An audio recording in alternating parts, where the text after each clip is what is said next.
Voilà mon bébé, je suis habillée. Oui. Oh mon amour, viens là. Oh mon gars. Alice a 35 ans. Elle vit dans l'est de la France avec ses 3 enfants. Et du matin au soir, elle court, sous pression, en permanence. Mazarine, presse-toi un petit peu quand même. Tu vas aller prendre ta douche. Allez, dépêche-toi. Finis-toi le lavabo, presse-toi un peu là. On va pas traîner pendant X temps non plus. Pas de répit pour cette maman qui assume seule l'éducation de Meryl, 13 ans, Mazarine, 7 ans, et Monty, le petit dernier de 8 mois. Mazarine, ta tête, elle est mouillée. Dépêche-toi, s'il te plaît. Ah, tes cheveux sont même pas mouillés comme il faut. Bon, Mazarine, ça y est? Allez.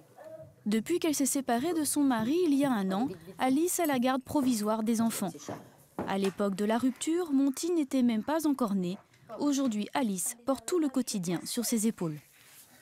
Je gère tout, le fait de m'en occuper, leur éducation, leur instruction, leurs loisirs, le fait de les soigner, le fait de s'en soucier, de tout. Je gère tout toute seule, les câlins, les papouilles, les emmener ci, les emmener là. C'est forcément générateur de stress, c'est évident.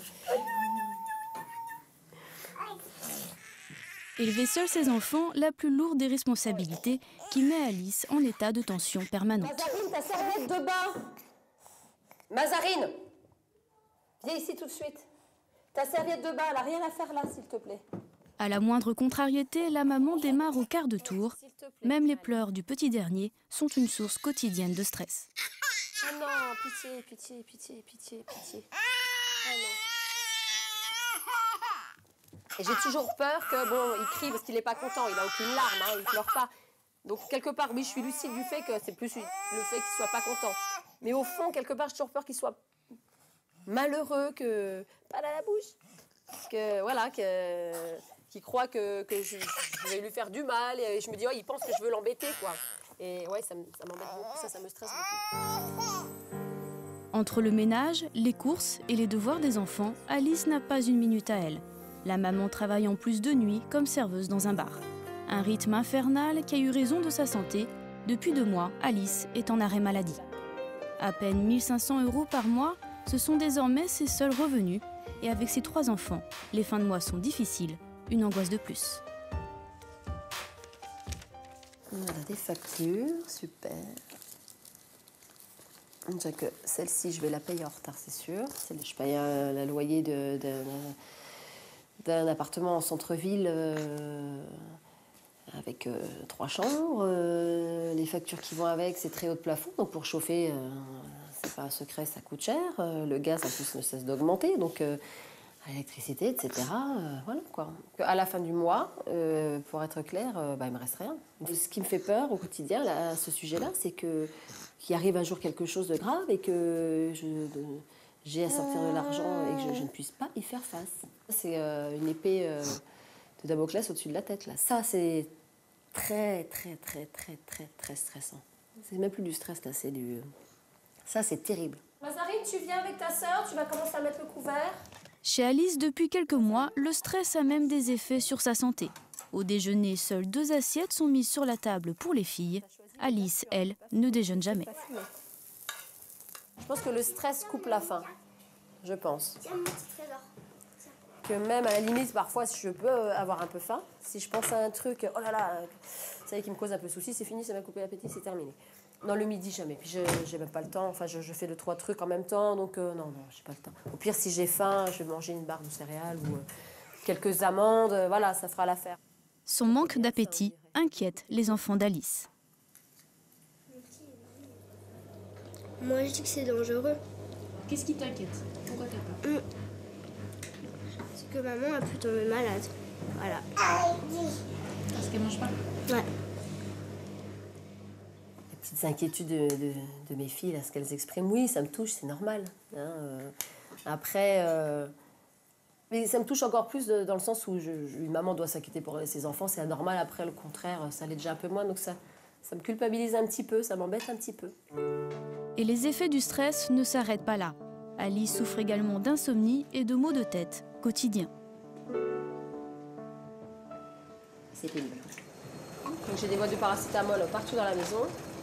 J'en prends à peu près 6 par 24 heures, donc C'est pas d'un très grand effet maintenant, mais bon, voilà, j'en ai toujours dans la cuisine, dans mon sac à main, j'en ai partout, et puis on fait avec. J'aimerais me dévisser la tête, la ranger, et puis ça s'arrête 5 minutes, quoi. Être sans ma tête 5 minutes, et puis après, bon, non mais c'est toute la tête, tout. Tout le temps. Ça va faire 9 mois que j'ai mal à la tête, tout le temps. Monty, s'il te plaît. Des douleurs qui épuisent la maman. Seule avec les 3 enfants, les sorties ne sont souvent qu'une nouvelle source d'énervement. Tu le fais exprès. Mazarine, ton chapeau. Un simple bonnet égaré et Alice est au bord de la crise de nerfs. J'en ai marre. Bon, trouvez-moi vite ce chapeau parce que ça me saoule là. Vite. Ah, j'en ai marre. Mais ne t'énerve pas, je m'y remets. Regarde. Les moments de détente sont rares pour la famille. Alice en est consciente. Aujourd'hui, pour ses enfants, elle veut coûte que coûte en finir avec son anxiété permanente. Coucou chérie. Ça va? C'est vraiment pour eux que je cherche une solution, quoi, pour gérer au mieux toutes ces difficultés et ces souffrances liées à un stress profond. Non, donc là, non, stop. Moi, je veux être une maman au top, quoi, une maman voilà, quoi. Je peux pas me permettre d'être mal et sur le long terme, c'est pas possible. Et tout ça pour mes petits bouts, pour mes amours, mes trois petits trésors. Je veux faire ce qu'il faut. Alice parviendra-t-elle à évacuer le stress qui la ronge? Réussira-t-elle à ramener plus de sérénité au sein de sa famille? 7 h du matin, près de Guingamp, en Bretagne. Comme chaque matin, pour Elisabeth, c'est la course. Dis-moi Philippe, j'avais demandé quelque chose. Tu me fais vite un petit café? Bonjour. Je vais faire le café. À 65 ans, Elisabeth est toujours hyperactive. À peine le temps de prendre un petit déjeuner qu'elle doit déjà se préparer pour sa journée de travail. Maquillage en un clin d'œil, c'est son rythme depuis 40 ans. Faut que je sois prête dans 10 minutes. Alors, ma crème. Voilà.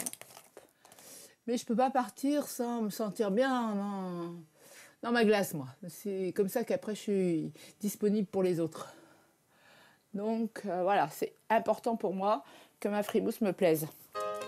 Et si Elisabeth tient à être disponible pour les autres, c'est parce qu'elle est infirmière scolaire. S'occuper des bobos des élèves, c'est son programme quotidien. Mais depuis une semaine, c'est leur stress qu'elle doit particulièrement gérer. C'est le bac qui arrive, c'est donc beaucoup de stress. On les rassure et on leur donne quelques conseils pour justement mieux gérer leur stress. Arrivée au lycée pour Elisabeth. Nous sommes en pleine période d'examen. Ici, depuis une semaine, ce sont 700 élèves d'enseignement secondaire et supérieur qui sont soumis à la pression des notes. Alors, dès le matin, c'est l'hécatombe à l'infirmerie. Très bien, j'ai à moitié mal au ventre, j'ai la tête qui tourne et Ouais. j'ai mal à la tête. Non, il n'y a pas de température. T'as déjeuné ce matin? Non. Aïe, aïe, aïe. Tu veux manger un petit biscuit avec un verre d'eau, peut-être quelque chose... Tu manges jamais le matin? Non. T'es trop speed le matin? Ouais. T'as pas le temps? Faut te lever 5 minutes plus tôt. À quelle heure tu prends ton car? Je prends pas les cartes. On vient de conduire. Bon, tu peux bien prendre 5 minutes pour prendre un petit déjeuner. Ah, mais le matin, j'ai pas faim. Tout le temps comme ça? Tiens, je te donne 2 petits biscuits. Là, tu vas prendre ça avec un verre d'eau? La jeune fille n'a rien dans le ventre depuis ce matin. Elle n'arrive pas à suivre les cours. La perte d'appétit est fréquente chez les élèves tendus. Reposer un petit peu. Mais en période d'examen, Elisabeth doit faire face à des cas beaucoup plus complexes. Il y a des jeunes qui arrivent à en perdre le sommeil, à être anorexiques ou boulimiques, à avoir des crises d'asthme amplifiées parce qu'ils sont asthmatiques, à avoir des poussées de boutons, des psoriasis, enfin des tas de manifestations dermatologiques ou autres, et puis d'être tétanisés carrément, de ne pas pouvoir réussir un examen parce qu'ils ont peur et que le stress de la peur de ne pas réussir, les bloque et les fait louper alors que ce sont de bons élèves qui peuvent réussir. C'est le cas de Mathieu, 20 ans. Il se rend à l'infirmerie car depuis quelque temps, il ressent des douleurs particulières. Bonjour. Bonjour. Qu'est-ce qui t'amène là? En fait, je viens voir pour un truc tout bête, c'est que j'ai des tensions dans la nuque surtout. Ouais. C'est vrai que ça pèse. Enlève ton manteau, voir que je vois si c'est bien tendu derrière et tout, mais ça ne m'étonne pas, il y a des points bien précis quand on est stressé et tout. Ah bah oui, c'est plein de contractures, et c'est tout du long, là, toute la chaîne, là, jusque ça descend là, partout. Ouais. Ah bah oui. Entre les cours et les examens, le jeune homme a un emploi du temps surchargé. Il a du mal à gérer la pression, ses tensions musculaires en découlent. On se sent fatigué physiquement et mentalement. Ouais. Moi, les effets que ça me donne, c'est une sorte de perte de confiance en moi. Et c'est vrai qu'on peut se sentir un peu, c'est complètement débordé, on peut louper nos examens, quoi. Ça peut nous amener à louper nos examens après, et puis si on loupe nos examens, louper en partie notre vie, quoi. La peur de l'échec, un sentiment partagé par de plus en plus d'étudiants, selon Elisabeth. Cette année, je trouve qu'il y a une accélération encore des gens stressés de toutes les classes. Il y a pas... Mais c'est vrai que ceux du première, terminale et BTS sont hyper stressés. Ça interpelle vraiment beaucoup, donc il va falloir faire quelque chose. N'hésite pas à revenir. Allez, bonne journée. Bonne journée, au revoir. Pour Mathieu, justement, cette semaine est capitale. Le jeune homme est en dernière année de BTS commercial. Les examens du second semestre ont commencé. Ce sont eux qui détermineront la qualité de son dossier. Dans quelques minutes, il doit d'ailleurs passer une épreuve d'anglais très importante. Vous vous sentez comment? Stressé parce que c'est pas forcément une matière que je maîtrise sur le bout des doigts et j'essaie de faire le mieux possible, mais c'est pas simple, quoi. Et comment se caractérise le stress chez vous? Un peu de tremblement et d'énervement. Pas envie d'y aller et je me demande si je vais réussir, quoi, mais en particulier comme sur tout ça, du tremblement et d'énervement. Ouais. À chaque examen, Mathieu a peur de perdre ses moyens. Pendant l'examen, le jeune homme a beaucoup de mal à se concentrer. Il ne tient pas en place.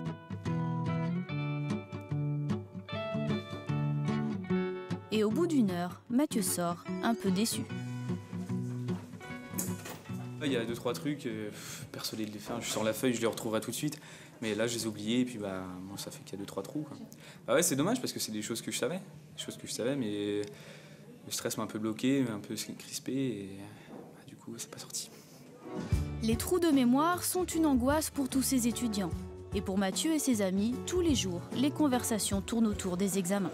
Il faut rassurer le coup un peu, surtout pour les dossiers. Parce que les COF4, c'est difficile à rattraper si tu te foires. Mais à 20 ans, difficile de vraiment parler du stress. Le sujet est tabou. Le fait de parler du stress, je pense que ça nous rend déjà stressés. Donc autant pas en parler et puis après à nous de voir pour essayer de se contrôler. Je veux dire ça. Et puis même c'est de l'émotionnel, c'est plus intérieur de soi, quoi, que ça travaille, quoi. Difficile d'évacuer les tensions pour tous ces jeunes. À cette période d'examen, Elisabeth doit donc être sur tous les fronts. Les malaises sont nombreux au lycée. Cet après-midi, c'est une jeune fille qui ressent un coup de fatigue. Ça va pas? Ah, ça va mieux. Ça va mieux.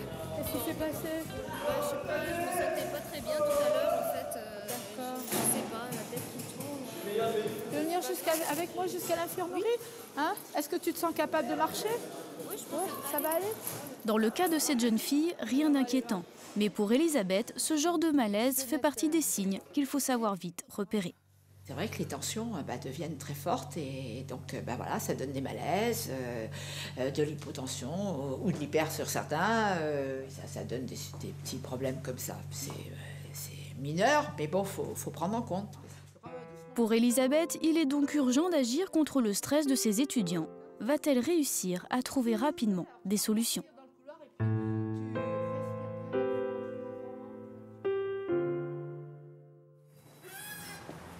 Il est 8h du matin à Meudon, en banlieue parisienne. Julie, 28 ans, se rend à son travail, au pas de course, comme d'habitude. Je vais au boulot, je prends juste un petit truc à boire à la boulangerie, et puis parce que j'ai pas eu le temps de prendre un petit déjeuner, puis après je vais prendre mon train. Il faut que je me dépêche un peu là. Chaque jour pour Julie, c'est la même corvée. Un petit déjeuner rapide, mais surtout 2 heures de trajet matin et soir. RER puis métro, le stress des transports en commun, un mal bien connu dans la capitale. ça énerve en fait. Alors qu'on n'était pas forcément énervé avant de partir et là on est déjà un peu énervé par les autres voyageurs. Donc si oui, ça peut être un peu stressant. Cela fait 1 an que la jeune femme vit à ce rythme. Elle travaille dans une petite société de communication basée dans le centre de Paris. Ici, une dizaine de salariés créent et vendent des sites internet. La moyenne d'âge est de 30 ans. Si, tu m'as parlé vite fait, tu m'as dit... On pourra voir ça tout à l'heure peut-être. Julie est la dernière recrue. Comme toute jeune active, elle a la pression et des journées chargées. Alors chaque matin, elle a un rituel pour gérer son emploi du temps, faire une liste de ses tâches. J'aime bien me noter un planning sur tous les projets que j'aurai à faire, pour quand c'est à rendre, et comme ça j'oublie rien. Et si j'ai vraiment pas le temps, forcément je vais être un peu plus stressée et je vais avoir je sais pas, mal au ventre, un peu comme beaucoup de gens je pense, mal au ventre et puis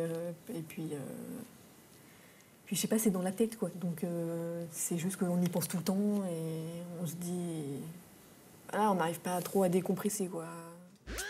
Julie est infographiste. Son rôle, imaginer les sites internet. Un travail de création très important dans cette société. Julie est constamment sollicitée. Excuse-moi de te déranger. Je viens d'avoir Monsieur Durand au téléphone et tu sais, on a rendez-vous avec lui à 11h.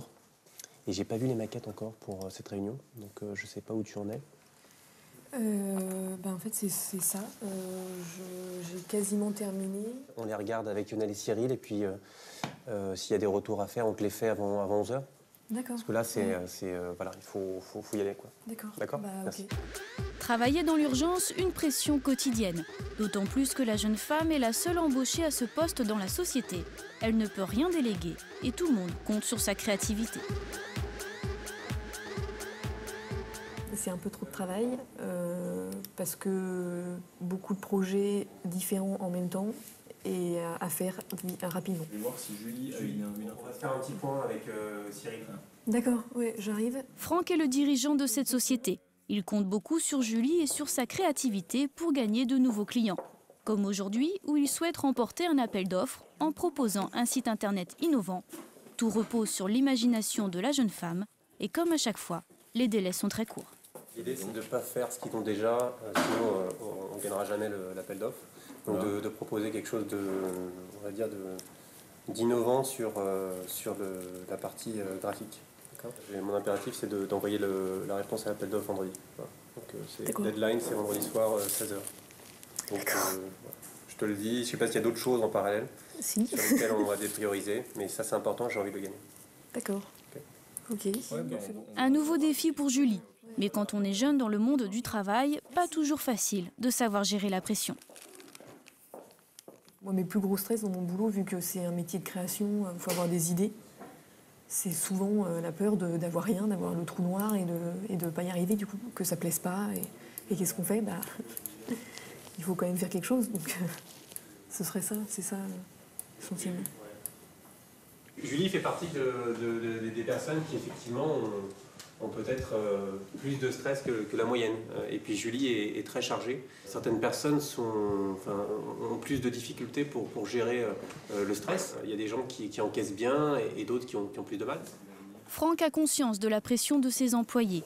Mais pour ce jeune patron, difficile d'y échapper quand on a une petite entreprise. Il ne faut pas se leurrer, aujourd'hui, on doit produire vite. Voilà. Donc le stress naît de ce manque de temps pour faire les choses, on va dire, de manière agréable et confortable. J'ai vu des dépressions parce que les personnes avaient conscience, étaient consciencieux dans leur travail et n'arrivaient pas à réussir leur mission. C'est pour ça que je veille effectivement à ce que chaque salarié se sente bien et puisse évacuer le stress dans son temps en entreprise. Et justement, cet après-midi, Franck a décidé de tenter une expérience originale pour les aider à décompresser. Je vous propose d'y aller maintenant parce que là, il se fait déjà tard et voilà. Ça vous va ? Oui. Allez, let's go. Julie et ses collègues se rendent dans le sud de Paris, au siège d'une entreprise, pas comme les autres. Ici, on apprend aux salariés à oublier leurs anxiétés grâce à une méthode plutôt originale. Bon, bah, bienvenue à tous. Alors, pour vous expliquer le principe de cette activité, en l'occurrence, une technique qui consiste à évacuer tous ces points négatifs, tout son stress, en détruisant des objets. Donc ça paraît un petit peu fou, il y a une logique derrière ça. Tous ces produits sont des produits défectueux, on peut le voir ici par exemple. Donc c'est des produits qui sont destinés à la destruction, donc il n'y a pas de notion de gaspillage. Et avec ça, on va symboliser en fait tout ce qui nous stresse, tout ce qui nous énerve. On va l'écrire sur les produits et c'est un petit peu un rêve, un fantasme pour certains. On va détruire ces objets, littéralement. Casser pour lâcher la pression, un concept atypique. Sur les assiettes, les salariés notent tout ce qui les stresse, une manière symbolique de décompresser. C'est Julie qui commence. Première source de tension pour elle, ces 2 heures quotidiennes de transport. Parce que c'est vrai que c'est une grosse partie de ma journée. Et si j'avais moins de transport, je pense que je serais plus détendue. Manque de temps.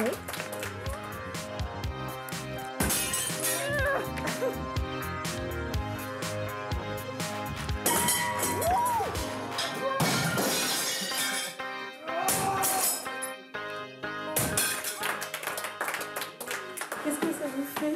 Qu'est-ce que vous sentez? Ça fait du bien là. C'est vrai que c'est une bonne. Ça fait du bien. On peut un peu se défouler. Donc c'est agréable. Hein, non? Julie a réussi à se défouler. Loin d'être une méthode miracle pour vaincre totalement le stress au travail, le concept a eu au moins l'intérêt de lui permettre d'oublier un peu les appels d'offres et les contraintes de temps. Retour à Metz chez Alice. La maman de 3 enfants a peu l'occasion de sortir. Heureusement, Sarah, son amie, lui rend souvent visite. Coucou. Ça va? Et toi? Séparée de son mari, Alice porte à bout de bras toute la famille. Une situation difficile qui génère chez elle une forte anxiété. Ses proches en sont les témoins impuissants. Sarah s'inquiète même pour sa santé. Tu te reposes assez? T'arrives à dormir? T'arrives mieux à dormir maintenant la nuit? Ça devient... c'est pas très facile. C'est pas toujours facile parce que quand enfin, le petit dort, les filles dorment, écoute, j'ai du mal à trouver le sommeil. Ou soit, tu sais, je me masturbe d'un coup, hop, je fais du nez, et puis après, j'ai à nouveau un réveil pas longtemps après, et puis après, c'est fini, j'arrive pas à me rendormir. Elle a beaucoup de charges sur les épaules, quoi, et puis... elle est stressée. Je pensais pas que le stress pourrait avoir une place importante dans la vie de quelqu'un. C'est dommage que, du coup, on en oublie le reste, on en oublie les joies des enfants, les joies de sortir entre amis, et ça m'inquiète, quoi, parce que ça me fait mal au cœur de la voir comme ça. L'inquiétude de son entourage, Alice en est consciente. La maman sait qu'il faut agir. Et là, il est temps de faire quelque chose parce que je veux pas que mes enfants voilà, me voient fatiguée, me voient stressée, et j'ai pas envie que ma santé soit complètement, elle est déjà bien entamée, j'ai pas envie qu'elle soit complètement abîmée, quoi, complètement HS, quoi. Donc c'est vraiment idiot de ne pas avoir fait ce qui pouvait être fait, quoi. Pour sa santé et le bien-être de sa famille, il est temps pour Alice de combattre ses angoisses. Quelques jours plus tard, elle se rend à Paris pour une étape importante. Elle va consulter un spécialiste et espère y trouver des solutions.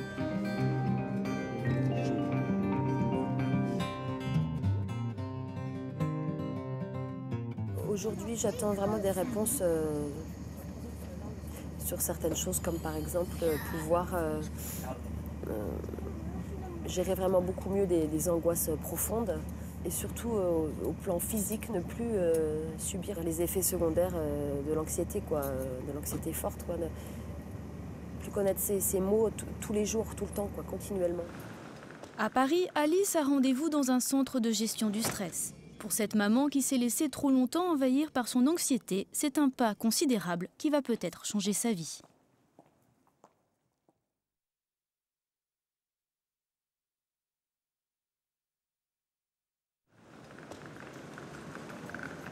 Depuis 1 an, Alice s'occupe seule de ses 3 enfants.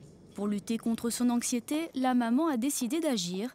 Elle a pris rendez-vous dans un centre de gestion du stress. Bonjour. Mélanie est thérapeute et a créé son centre il y a 2 ans. Pour cette spécialiste, le stress a de nombreux effets sur la santé. Il est donc important de savoir l'identifier. Ok, t'es partie? D'accord. Première étape, évaluer le degré de tension d'Alice grâce à un questionnaire simple. Donc on va évaluer le sommeil et la vigilance, les signes micronutritionnels. On va évaluer également les problèmes émotionnels, l'anxiété ou la dépression. Je peux rester tranquillement assise, à ne rien faire et à me sentir décontractée. Jamais. Ben voilà, c'est bon. Je ris facilement et vois le bon côté des choses. Très souvent, pas autant qu'avant, vraiment moins qu'avant ou plus du tout. Vraiment moins qu'avant. Alimentation, troubles de l'humeur, rythme de vie, tous ces éléments permettent d'identifier les mauvaises habitudes qui accentuent son anxiété. Et pour Alice, Mélanie va mettre le doigt sur un point essentiel. Avez-vous des difficultés à vous endormir? Oui. À quelle heure vous vous couchez? Ça varie entre minuit et demi, 3 heures, et parfois je vois défiler la nuit, puis le jour se lève, et puis j'ai l'impression que je m'endormirai, puis au bout de 5 minutes ça passe, et après c'est terminé, il n'y a rien à faire. Non, je me lève, je fais des choses, j'ai des trucs à faire, non, je pas sommeil. Les troubles du sommeil sont ce que j'appelle stress et sommeil, je dis dans ma façon de parler, c'est cousin germain. Un sommeil de mauvaise qualité, on ne va pas avoir recours à toutes nos ressources pour faire face à la complexité de notre environnement. Pour Mélanie, une bonne gestion du stress passe donc d'abord par un sommeil récupérateur. Alice doit apprendre absolument à se détendre avant d'aller se coucher. Donc le but c'est de rester tranquillement ici pendant à peu près 30 minutes, puis vous en profitez pour vous relaxer. Pour Alice, une séance de luminothérapie. L'effet de la lumière crée une ambiance apaisante, propice au relâchement. Et pour cette maman de 3 enfants constamment sous pression, c'est la première fois qu'elle semble se détendre. Un premier pas très encourageant. Ça va? Vous vous sentez bien? Je me sens tout à fait bien. Je suis bien installée, ça va, tout va bien. Pour le coup, je me sens plutôt bien. Dans un endroit calme, je me sens relativement tranquille. Mais Alice doit surtout apprendre à respirer et à chasser ses angoisses. Mélanie lui montre alors une méthode de relaxation que la jeune femme pourra pratiquer seule. Et vous allez porter toute votre attention sur votre respiration. En se concentrant sur sa respiration, Alice peut faire le vide en elle. Savoir prendre du recul, un comportement que la maman n'a jamais réussi à adopter. La technique lui semble intéressante. Simplement pour ce qu'ils sont. C'est ce que je recherchais, quoi, un moyen de pouvoir un peu me détacher de ce qui m'encombre l'esprit, quoi, pour pouvoir un peu m'apaiser, être tranquillisée, pour m'endormir, ou ne serait-ce même que pour être un peu tranquille chez moi, pouvoir un peu souffler, quoi. La consultation a duré plus d'1 heure pour un coût de 85 €. Grâce à Mélanie, Alice a trouvé certaines clés pour gérer son stress. De retour à Metz, la jeune maman retrouve sa petite tribu. Ses filles se réjouissent de ce premier pas qu'elle vient de franchir. Alors ça a été oui, je te dis, enlève ton manteau. Oui, ça a été. Je suis assez fière de ce qu'elle a fait parce que c'est pas tout le monde qui va bouger pour aller essayer de remédier à son stress. Elle s'est rendue compte qu'elle n'était pas bien et elle a fait quelque chose. Je trouve ça bien et j'en suis fière. Des efforts qui devraient être payants et conduire Alice et ses enfants vers une vie plus sereine. Que vous m'avez manqué, hein. Et ouais. J'aurais bien aimé me relaxer puis tout de suite vous faire des papous. Oui, c'est sûr. Retour au lycée de Guingamp, en Bretagne. Pour les étudiants en pleine période d'examen, la pression est à son maximum. Comme Mathieu, l'étudiant en BTS commercial qui, dans quelques heures, a une épreuve importante. Avec son ami, il révise jusqu'au bout. Ça se cumule, le stress se cumule, c'est là-bas. Tous les soirs, c'est la pression, il faut continuer à aller, on y a encore du boulot. Ouais. Une nouvelle épreuve tous les jours, de plus en plus dure. Donc. Et puis nos enseignants qui sont toujours sur notre dos, à pression du résultat, et ça met un poids derrière nous et c'est dur à gérer.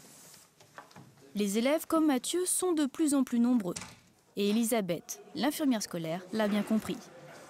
Elle a décidé de mener des actions anti-stress. Première méthode, des affiches humoristiques. Dans les hôpitaux, on fait venir les clowns. Ici, on n'a pas de clowns, mais bon, on peut peut-être faire en sorte de détendre les jeunes au travers de ne serait-ce qu'un petit instant flash. Voilà. J'espère que ça va attirer leur regard et qu'ils vont se dire « Oh, il se passe quelque chose encore sur le stress voilà, et qu'ils en parleront encore plus facilement. Mais en parler ne suffit pas, alors Elisabeth va beaucoup plus loin. Elle fait venir dans la cour du lycée un bus, pas comme les autres. Ça va bien? Ouais, ça va bien. Je suis contente que vous soyez arrivés sains et saufs sans problème. C'est gentil, merci. Sinisha est relaxologue. Son défi, d'étendre les étudiants avant leurs examens, avec une méthode, les massages. Donc voilà, je vous ai préparé la liste. On a une bonne vingtaine d'élèves qui se sont inscrits parce que justement ils sont très stressés. Et donc vous les aurez tout à l'heure dans le bus. 2 ou 3 élèves par quart d'heure, c'est ça? Voilà. D'accord. Ok. Hein? Donc voilà la liste des élèves, c'est assez impressionnant. Donc on va faire au mieux. Pas une minute à perdre, 2 élèves testent déjà le bus. Ici, tout est aménagé pour créer une bulle de décompression. Un fauteuil automassant, une salle de relaxation et même un sauna. Une idée originale créée par ce relaxologue il y a 8 ans, avec un objectif très simple. L'idée, c'est d'amener une unité de relaxation à l'intérieur de l'établissement, mais quand ils sont ici, ils ne sont plus à l'école. Ils sont dans un cocon. Avant, on ne parlait pas de stress. C'était quelque chose de normal, on vivait avec. Maintenant, il y a des cas qui deviennent assez importants, quoi. Et il vaut mieux en parler et puis prévenir que guérir, quoi. C'est vraiment ce qu'il y a de mieux. Et là, ces étudiants en ont pris conscience. C'est au tour de Mathieu de tester le bus. Et pour lui, ce matin, il y a urgence. Bonjour. Bonjour, bienvenue. Bonjour monsieur. Je vous présente Mathieu qui a un examen dans 1 heure. Qui est stressé, et si tu pouvais lui apporter un petit peu de bien-être, une détente, avec une séance de relaxation, ce serait sympa. Avec moi, Mathieu. Sur cette chaise de relaxation, Sinisha se concentre sur la partie du corps la plus sensible au stress, le dos. Mathieu ressent de vives tensions depuis plusieurs jours. On sent que c'est les tensions qui sont agglutinées, en fait. Ça fait vraiment quelque chose de massif. Le stress, en général, s'accumule à toute la partie haute du corps. On décolle un petit peu les tensions qu'il peut y avoir entre l'omoplate et puis la colonne. Donc toutes ces zones-là. Grâce au massage, Mathieu se détend. Les tensions accumulées depuis plusieurs mois s'effacent. Pour l'étudiant, c'est un petit moment de décompression avant son examen. C'est zen, c'est doux et... Il y a un peu de force des fois aussi, mais on sent que c'est pour travailler. Ça nous donne une situation de presque totale relaxation, presque de l'endormissement en fait. On dirait que notre corps dort un peu, quoi. Et tout relâché. Ouais. Très, très agréable.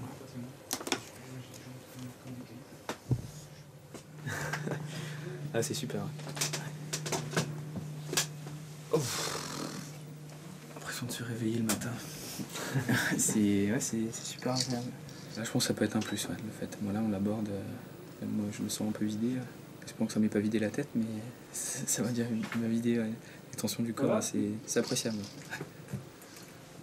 Pour relaxer les étudiants comme Mathieu, le lycée aura déboursé 200 € pour une journée. Une dépense nécessaire pour Elisabeth.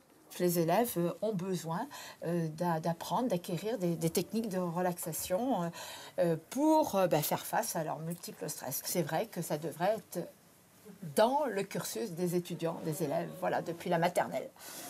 Quelques heures plus tard, Mathieu en a fini avec son épreuve de BTS. Et visiblement, il semble plutôt soulagé. Ça y est? C'est bon? Ouais. Nickel. Ouais, t'as réussi toi? Ouais, ça va, ouais, je pense que ça va le faire. Ouais. C'est plutôt pas mal passé, ouais. J'étais un peu moins tendu que d'habitude, j'ai remarqué. Ouais. Et j'ai pas tant que ça perdu mes moyens, je me suis retrouvé plutôt, pas serein, mais un peu vraiment moins stressé devant ma copie. Et je pense avoir plutôt bien réussi. Donc ouais. Bon, moi ça m'a bien plu, ça m'a bien plu, ouais. Bon, c'est parti, allez, on y va. T'as attaqué toi les premières parties? Ouais, non, je sais pas.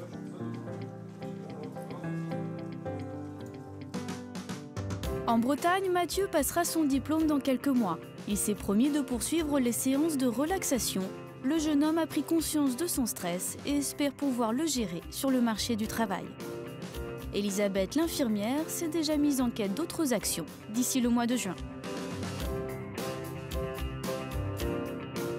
À Paris, Julie est toujours la seule infographiste de la société. De plus en plus débordée, elle espère à l'avenir pouvoir mieux gérer la pression. Franck, son patron, se veut à l'écoute de ses salariés et a prévu d'autres techniques de décompression dans l'entreprise. À Metz, depuis qu'elle a pris conscience de son stress, Alice a décidé de le combattre. Elle applique quotidiennement les séances de relaxation. Encore en arrêt maladie, elle espère bientôt pouvoir reprendre une activité professionnelle.